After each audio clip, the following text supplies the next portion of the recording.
에베소 강의 33번째 시간으로 결혼의 신비라는 제목으로 말씀을 보겠습니다.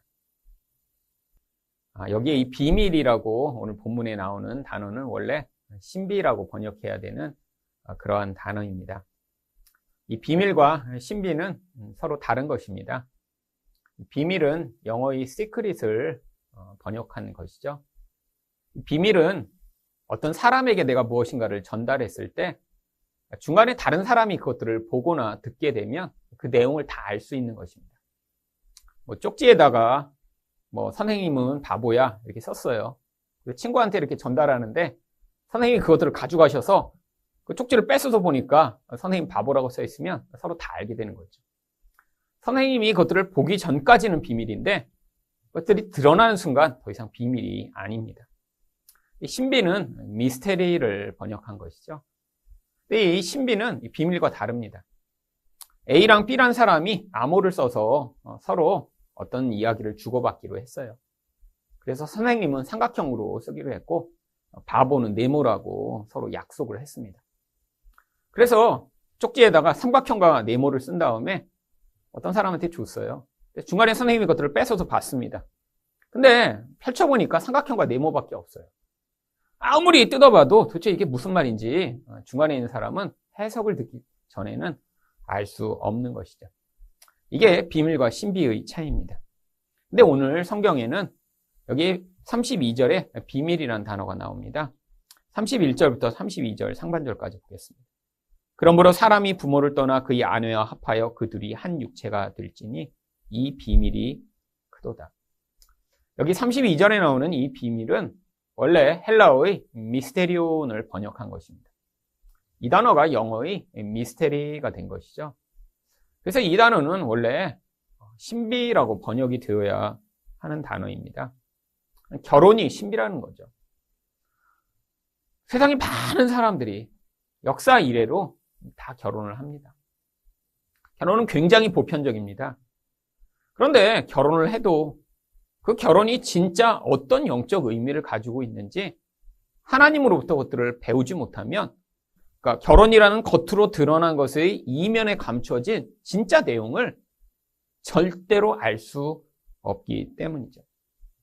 결혼 안에는 겉으로 드러난 그냥 남자와 여자가 서로 좋아해서 같이 결혼식을 올리고 사는 것과는 다른 그 안에 정말 하나님이 감추어 주신 그런 신비한 일이 담겨 있다라고 하는 것입니다. 그 신비의 내용이 무엇인가요? 32절 하반절입니다. 나는 그리스도와 교회에 대하여 말하노라. 아니 지금 바울이 이 에베소 5장에서 아주 많은 분량을 들여서 남편과 아내 그리고 그 두 사람이 결혼에 대해 이야기를 하는 줄 알았는데 그것은 겉으로 드러난 것에 불과하다는 거예요. 그 겉으로 드러난 그 이면에는 하나님의 이 가르침을 받아 영적인 눈이 열린 사람만 깨달을 수 있는 그런 신비가 감추어 있는데 그 신비의 내용이 바로 그리스도와 그 교회의 관계가 그 안에 감추어 있다라고 하는 것입니다. 아니 도대체 결혼에 그리스도와 그리스도의 신부인 바로 이 교회의 어떤 관계가 감추어 있는 것인가요? 바로 우리들은 이제 신랑 되신 예수 그리스도와의 결혼을 준비하는 과정입니다. 한국에는 지금 이제 약혼이라는 제도가 거의 사라졌지만 고대의 유대인들은 이 약혼이 아주 중요했습니다. 결혼을 하기 전에 약 1년간 그들은 약혼의 그런 시간을 보냈죠. 어떤 두 남녀가 약혼을 했다 그러면 그 두 사람은 부부라고 여겨졌습니다. 성경에는 그것을 정혼을 했다라고 표현을 하죠. 두 사람은 서로를 남편과 아내로 부르며 같이 한 집에 살고 있지는 않지만 마치 부부인 것처럼 1년 동안 서로 그런 특별한 관계를 맺고 있는 것이죠. 그 1년의 과정이 왜 필요했냐면 그 과정을 통해 서로 이제 상대방이 자신을 향해 그런 순결한 사랑을 가진 사람인가 확인하며 또한 서로의 관계를 맺어나갈 기초를 맺는 그런 시간이었습니다. 이렇게 약혼한 기간 가운데 어떤 사람 가운데 한 사람이 다른 사람을 좋아한다거나 또 부정한 것이 발견되면 결혼은 깨질 수밖에 없는 것이었죠. 그런데 지금 우리 이 성도가 살아가는 이 세상이 바로 예수님과의 이런 결혼식을 앞둔 이런 정혼한 시간이라고 하는 것입니다. 그런데 우리가 이 정혼한 신부로 어떻게 예수님의 합당한 그런 교회로 준비되어야 하냐면 바로 이 결혼 관계가 우리를 그리스도의 합당한 신부로 만들어가는데 아주 중요한 역할을 하고 있기 때문입니다.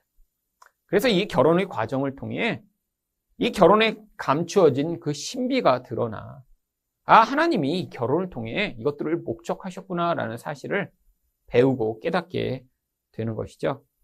그렇다면 결혼의 신비는 어떻게 드러나나요? 하나됨을 통해 드러납니다. 31절 상반절입니다. 그러므로 사람이 부모를 떠나.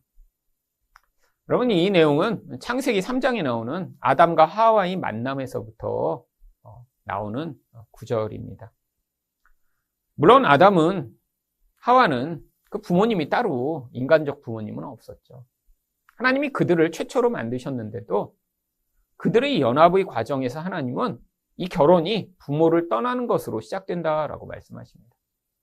이것은 아담과 하와의 경우만이 아니라 이제 앞으로 일어날 모든 결혼의 보편적인 원형을 보여주신 거예요.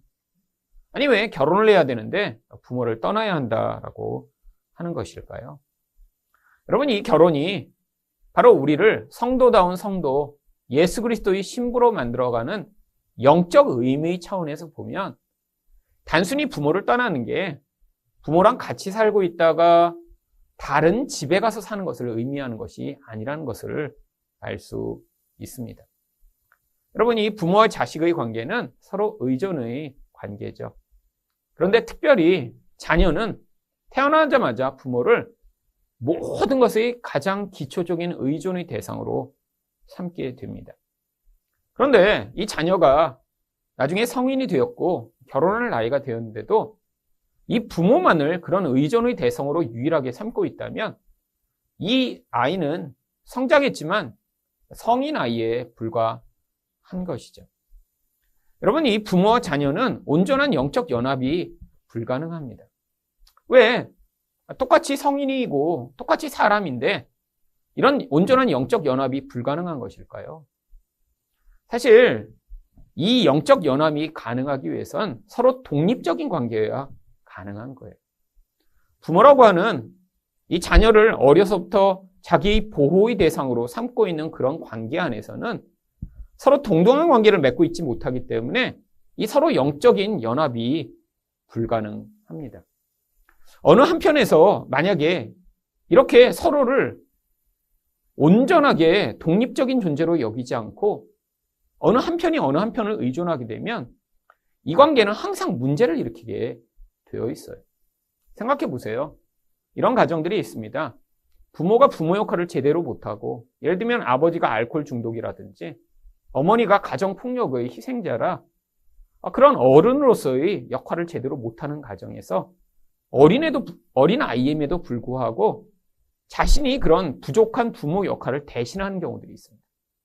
알코올 중독자 아버지를 대신해 아들이 엄마에게 아빠인 것처럼 그렇게 행동하는 그런 가정이 있어요. 그래서 이런 가정의 경우에는 엄마도 이런 불완전한 남편 대신에 자기 아들을 남편인 것처럼 의존합니다. 전형적인 역기능 가정의 모습이죠. 근데 이런 가정에서 이 아이는 어떻게 자랄까요? 내면은 어린아이인데 상황 때문에 어른인 것처럼 계속 행동하며 자기 엄마가 자신을 의존하도록 만들었기 때문에 이 아이는 성인이 돼서도 제대로 기능할 수 없는 아주 비정상적인 모습을 가지게 됩니다. 그럼 반대의 경우를 한번 생각해 보세요. 아이가 어려서는 부모를 의존하는 게 당연합니다. 근데 부모가 그걸 너무 자연스럽게 여겨요. 아이가 성장하는데도 그래서 부모가 계속해서 아이 삶에 끊임없이 개입합니다. 요즘은 이제 이런 끊임없이 아이에게 계속 개입해서 아이가 성장했음에도 불구하고 그 아이 모든 것들을 챙겨주는 그런 엄마를 헬리콥터 맘이라고 부릅니다. 중학교, 고등학교가 됐는데도 아들이 엄마 노트 놓고 왔어 그러면 이제 잽싸게 달려갔다가 노트 갖다 주고, 심지어는 입사하는데도 엄마가 가서 입사원서 받아가는 그런 경우도 굉장히 많대요. 여러분, 성인이 됐는데도 이 부모에 대한 의존이 떠나가지 않고 부모가 계속해서 통제하면 이 아이는 제대로 기능할 수 없는 그런 존재가 되는 것이죠. 그래서 하나님이 이 온전한 연합을 위해 부모로부터 떠나라고 말씀하시는 거죠. 이게 영적 성장을 위해 굉장히 중요한 과정이기 때문이죠. 이게 단순히 부모를 떠나는 것만이 아니라 그래서 하나님이 아브라함을 부르셨을 때도 이 떠남의 명령을 주셨습니다. 창세기 12장 1절입니다. 여호와께서 아브라함에게 이르시되 너는 너희 고향과 친척과 아버지의 집을 떠나 내가 내게 보여줄 땅으로 가라. 여러분, 이게 바로 구원의 시작이라고 하는 것이죠. 어떤 구원의 시작이요? 바로 이 떠남의 명령에 순종하는 것이요. 도대체 뭘 떠나야 하나요? 여기에 너희 고향을 떠나라고 했는데 이 고향은 원래 땅을 의미하는 것입니다. 땅은 모든 사람이 의존하는 바로 생존의 근거죠. 세상에서 눈에 보는 것으로 자기의 의존을 삼고 있는 그런 우리가 눈에 보이지 않는 하나님을 향해 그 의존을 바꾸는 것, 그게 구원이라고 하는 것입니다. 친척은 나를 보호해 줄 수 있는 보호의 대상이죠. 많은 힘 있는 사람들, 나와 특별한 관계를 맺은 사람들이 내 보호막이 되줘서 그래서 내가 그 공동체와 그 사람들 안에서 안전을 얻을 수 있을 것처럼 생각하는 그 대상이에요. 하나님은 그런 눈에 보이는 보호의 대상이 아니라 보이지 않는 하나님이 우리 두려움을 벗어나게 만드는 보호자가 되심을 우리가 믿기를 원하시는 것입니다. 그런데 여기서도 하나님은 아버지의 집을 떠나라라고 얘기를 하십니다. 왜죠? 바로 아버지에게 소속돼 아버지를 의존하는 그 자리에 서 있는 동안에는 진정한 영적 성장이 이루어질 수 없기 때문이죠. 여러분, 그래서 바로 이 결혼이 이 과정을 우리에게 배우도록 만드는 아주 중요한 역할이라고 하는 것입니다. 그래서 31절 하반절에 그의 아내와 합하여 그 둘이 한 육체가 될지. 여러분, 이렇게 결혼을 해서 두 사람이 만나면 이것은 관계가 쌍방적인 관계입니다. 예를 들면 아버지와 아들, 엄마와 자식의 관계처럼 상하의 관계가 아니에요. 그러니까 이런 더 나보다 힘이 있고 나보다 훨씬 더 똑똑하고 나보다 위에 있는 권위 가운데 내가 의존하는 그런 관계가 아니라 두 사람이 독립적으로 서로가 의존되는 관계 가운데 서야 합니다. 이 관계 가운데 하나님이 뭘 배우기를 원하시는 것이죠? 첫 번째는 바로 이런 관계 가운데 하나님에 대한 온전한 의존이 없이는 인간은 인간을 서로를 지탱해 줄 수 없는 자라고 하는 사실을 배우기를 원하시는 것입니다. 아니, 나보다 훨씬 더 힘이 강하고, 아니, 어린아이가 아버지와 엄마를 보듯이 엄마는 나보다 똑똑하고 엄마는 나보다 훨씬 더 모든 것들을 잘해라고 할 때의 그런 의존이 아니라 나랑 비슷한 사람인데 의존하려고 했는데 의존하면 무엇을 발견하나요? 내 남편이 아니면 내 아내가 나를 지탱해 줄 수 있는 그런 견고하고 멋진 사람이기를 기대하지만 사실 우리 모든 관계 가운데 이런 멋지고 온전한 사람은 존재하지 않습니다. 어떤 한 사람이 누군가를 의존하려고 그러면 같이 그냥 무너져 버려요. 한 사람이 연약하고 한 사람이 요동하고 한 사람이 지혜가 없어서 정말 온전한 사람을 기대해 그를 붙들려고 하면 같이 요동하여 같이 무너지고 같이 더 고통하는 게 그게 인간의 모습입니다. 하나님이 바로 우리에게 이 결혼을 통해 뭘 가르치시고자 하냐면 인간은 이런 연약한 존재인데 서로가 함께 하나님 안에 서는 법을 배우도록 이전에 내가 눈에 보는 부모의 의존으로부터 벗어나 서로가 그렇게 하나님 안에서 견고하기를 배워나가기를 원하시는 것이죠. 또 한 가지 연합을 위해는 무엇이 필요한가요? 여러분, 연합을 방해하는 가장 강력한 힘은 바로 인간의 자아입니다. 내 안에 내 자아가 가득하면 다른 사람과 절대로 합칠 수가 없어요. 다른 사람을 내가 받아들여야 연합이죠. 근데 부부라는 것은 서로의 자기 자아를 비워낸 만큼 서로 연합이 가능한 것입니다. 그렇다고 내 자신을 다 버리는 건 아니에요. 내 존재가 다 사라지고 어떤 사람에게 완전히 통합돼서 아니 나는 그 사람이 하는 대로 하는 그런 모습이 아니라 서로가 자기의 모습을 가진 채로 자기의 연합할 수 없게 만드는 자아의 모습만을 비워내는 것. 근데 이게 인간이 가장 힘들어하는 것입니다. 게다가 남자와 여자는 이런 연합이 아주 어렵습니다. 아니 차라리 남자와 남자, 여자와 여자가 만나 이런 연합을 해야 된다고 하면 훨씬 더 쉬울 거예요. 왜요? 서로 어떤 부분에 공유하는 부분들이 분명히 있거든요. 그건 노력하지 않아도 서로 같이 있으면서 공유할 수 있습니다. 여자들이 그래서 문제가 생기면 자기에게 마음에 맞는 사람에게 전화해서 대화만 하더라도 그런 문제를 쉽게 해결하고 또 공감을 받을 수 있잖아요. 아니 남자들이 서로 친해지고자 같이 운동을 하거나 같이 사우나에 가서 시간을 보내며 하고 나면 이전보다 훨씬 더 친밀감을 느낍니다. 근데 남자와 여자는 그런 식으로 친해질 수가 없어요. 그런데 부부 사이에서 하나님이 왜 이런 힘든 과정을 지나가게 하시냐면 이 결혼을 통해 서로 안에서 반드시 자기를 비워내야 다른 사람을 받아낼 수 있는 과정으로 이 결혼을 허락하시고자 한 것입니다. 이게 바로 자기 부인이라고 하는 것이죠. 여러분, 이 자기 부인은 우리가 영적으로 성장하는데 아주 가장 중요한 요소입니다. 여러분, 인생의 가장 힘든 일은 내가 가지고 있는 나의 뜻, 나의 기질, 나의 생각, 나의 원함을 포기하지 못하는 데 있어요. 내가 뭔가 조금만 잘하고 내가 생각하는 것이 옳다고 생각하는 순간 어떤 일이 벌어지나요? 나와 뜻이 다르고 나보다 무엇인가 조금 못하고 내 생각에 들지 않는 사람을 향해 권위를 부리고 다른 사람을 내가 원하는 대로 만들고자 하는 그런 행세를 하게 됩니다. 근데 어떤 결과가 나타나나요? 한 사람이 똑똑해요. 근데 다른 사람 보니까 별로 똑똑하지 못해. 내가 똑똑한 대로 다른 사람을 똑같이 시키려고 하면 어떤 일이 벌어지나요? 결국 관계가 깨집니다. 스트레스를 받아요. 힘들어요. 여러분, 근데 이 부부 안에서 그래서 문제가 있는 경우가 항상 어떤 경우인가요? 바로 내 자아를 비워내지 못하고 내가 원하는 대로 다른 사람을 바꾸려고 할 때, 아니 어떤 일정한 시간은 가능하겠죠. 그게 10년, 20년, 30년이 쌓이면 결국 심각한 관계의 문제가 발생하고 맙니다. 여러분, 그래서 하나님이 이 결혼의 과정을 통해 이걸 배우도록 하시고자 한 거예요. 여러분, 세상에서는 어쩔 수 없이 그렇게 살아가는 사람들이 많습니다. 회사에 다니면 내가 원하지 않는데 내 상사의 명령대로 어쩔 수 없이 하는 사람들 되게 많아요. 왜요? 내가 원하지 않는 거를 거부하면 잘릴까 봐요. 더 이상 살 수 없을까 봐 두려워서 억지로 하죠. 근데 부부관계 가운데 하나님이 그렇게 힘든 과정을 지나가게 하시는 것은 결국 이 과정을 통해 나의 자아가 깎여나가 내가 나와 전혀 다른 존재까지도 내 안에 품어내고 나도 그 안에 함께 들어가 서로가 다른 존재이지만 함께 할 수 있음을 배워나가는 과정으로 바로 이 결혼 관계를 주신 것입니다.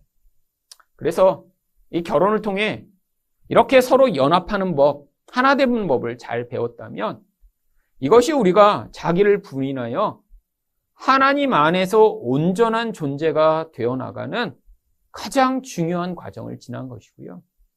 결국 우리가 예수 그리스도를 닮은, 아니 예수의 신부로 합당한 존재가 되어가는데 바로 이 결혼이 그래서 굉장히 중요한 역할을 감당하는 것이죠. 두 번째로 결혼의 신비는 어떻게 드러나나요? 사랑과 존경을 통해 드러납니다. 33절입니다. 그러나 너희도 각각 자기 아내 사랑하기를 자신같이 하고 아내도 자기 남편을 존경하라. 남편에게는 사랑하라라는 명령을 주셨고요. 아내에게는 존경하라라고 명령하셨습니다. 그런데 이 두 가지는 서로 병행적인 것입니다. 남편은 아내를 사랑하기만 하고 존경하지는 말라라는 게 아니라 여러분, 사랑하면 당연히 존경하게 됩니다. 이 존경이라는 이 한자어 표현이 누군가 높은 사람을 이렇게 바라보고 올려본 것 같은데 사실 이 원래의 의미는 어떤 사람을 좋고 괜찮은 존재로 칭찬하다라고 하는 뜻입니다. 어떤 대상에 대한 호의적인 태도를 갖는 거예요. 여러분, 누군가 좋아한다고 생각해 보세요. 사랑한다고 생각해 보세요. 그럼 그 대상이 굉장히 가치 있는 존재가 됩니다. 또 반대로 어떤 대상이 굉장히 중요하고 가치 있다고 생각해 보세요. 그럼 그 대상을 사랑하게 되죠. 여러분, 대부분의 사람들은 다 돈을 가치 있고 좋은 거라고 생각합니다. 뭐 여기 돈은 뭐 나쁜 거다 이렇게 생각하는 분 아무도 없잖아요. 그렇기 때문에 다 우리는 돈을 사랑할 수밖에 없습니다. 그럼 이 사랑하고 존경하는 게 그래서 같은 거예요.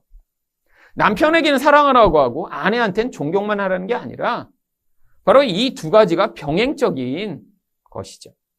그런데 특별히 남편에게 사랑하라라고 이러한 명령을 주신 이유가 있습니다.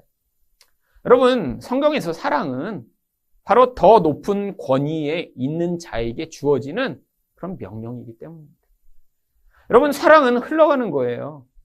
하나님이 우리와 같은 자를 위해 자신을 희생하고 사랑하신 것처럼 하나님이 이 남편의 지위를 통해 더 많은 사랑과 더 많은 희생을 하는 것이 의무라는 사실을 가르쳐 주시고자 일부러 사랑하라라고 명령해 주신 것입니다.